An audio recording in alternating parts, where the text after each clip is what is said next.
Equity is the difference between what your property is worth today minus your mortgage. But how can you use this equity to buy investment property? That's coming up after this.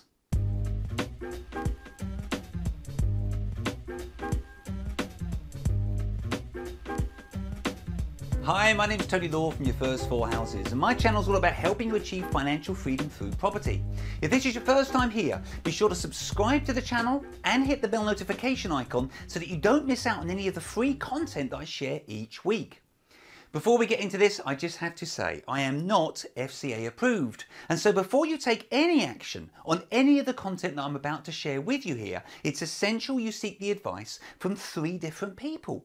Firstly, an independent mortgage broker with access to the whole of the market. Secondly, please speak to your accountant if you have one. And lastly, but perhaps most importantly, book a call with a specialist tax advisor because they'll tell you exactly how you should buy that investment property. They're not expensive and it could be the best advice you ever pay for. Okay, so first things first, let's consider how someone would have bought their own house, perhaps a few years ago, that was worth at the time, say, £200,000. They would generally have put down a deposit, and let's imagine this would have been 10% or £20,000 in this example. And they would then have paid the 90% balance, i.e. £180,000 with a mortgage. Now obviously, I appreciate the numbers are going to vary from person to person, and I also appreciate that some people at the time would have taken a repayment mortgage and others an interest-only mortgage. But let's just try to keep things simple here and imagine that this person took out an interest-only mortgage. Many years later, hopefully, the property's gone up in value, and so let's imagine that today it's worth £300,000. Technically, the owner's initial deposit is still locked up in this property, and technically, there's still a £180,000 mortgage. Don't forget, this was an interest-only mortgage, and so none of the £180,000 has been paid down. However, the property has increased in value by this much. And so today, assuming the property is indeed worth £300,000, if we take off the existing mortgage of £180,000, that means the total equity that's locked in this property is £120,000. Now I would suggest this individual has 2 choices. They could leave things exactly as they are, with this lump of equity locked in the property. Or they might think to themselves, hang on a minute, I reckon some of this equity could be working a little bit harder for me in another property, specifically an investment property. And so if that's the case, I'd suggest they've got 3 choices as a way to release some of this equity. They could speak to their existing lender about some additional borrowing. They could take out a second mortgage with a new lender. Or they could refinance the entire property with a new lender. Now, if this is something that you want to do, once again I must emphasise, you honestly need to speak to an independent mortgage broker firstly and take their advice on this, not mine. However, with that said, in my experience, most people would probably lean towards option number 3, which is to refinance the entire property with a new mortgage if they can. And so let's look at how that process might work. You go to your mortgage broker and together discuss the various mortgage products that are available to you. And this will vary depending on your circumstances and what you ultimately want to achieve. Just for the sake of this example, let's imagine you settle on a 75% loan to value type product, which means you're going to borrow 75% of the value of your property. That's 75% of today's value, I hasten to add.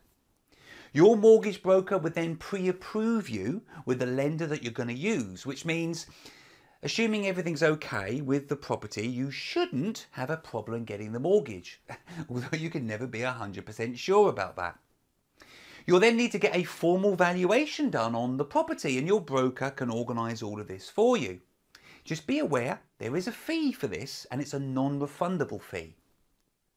The surveyor will then come out and confirm the property is indeed worth £300,000, and the lender should then agree to loan you, in this case, 75% of that £300,000, i.e. £225,000. And so in this way, you've just managed to release £45,000 of additional equity, which you can now use to go and buy that investment property. By the way, if this stuff is helping you, I would really appreciate it if you could take a moment just to click on the thumbs up button down there. It really helps me if that's okay. Now, of course, what you then buy as an investment property falls outside of what I can really cover here in this video. But let me sow just a couple of quick seeds to give you some idea of why this might be worth you doing. So we've released £45,000 of equity from our house, but of course we're now paying some interest on that. And so let's be sensible about this interest rate and imagine it's 6%, which would mean you would actually be paying £2,700 extra in interest payments each year. Let's again be sensible and take £5,000 off of the £45,000 figure to cover any fees involved in what we're about to do. And so let's imagine we've got £40,000 left as a usable deposit to put into a deal. We now find a nice little property that we can buy for £160,000. And so we put in our £40,000 deposit and get a new mortgage of £120,000 to make up the balance. Now there's loads of different ways that we could rent this hypothetical place out. But let's imagine that we're going to turn it into a small, easy to manage HMO, which stands for House of Multiple Occupancy. So now, after paying the mortgage and all other bills, this place starts to cash flow, say, £675 per calendar month.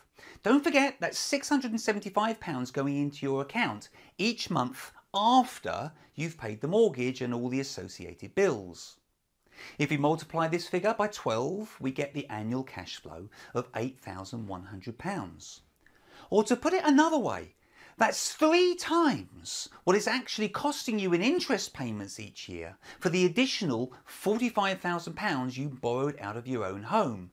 And you've now got 2 properties, not 1.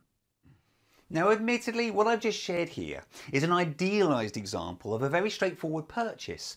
And in reality, there's obviously more to it than this. I do appreciate that.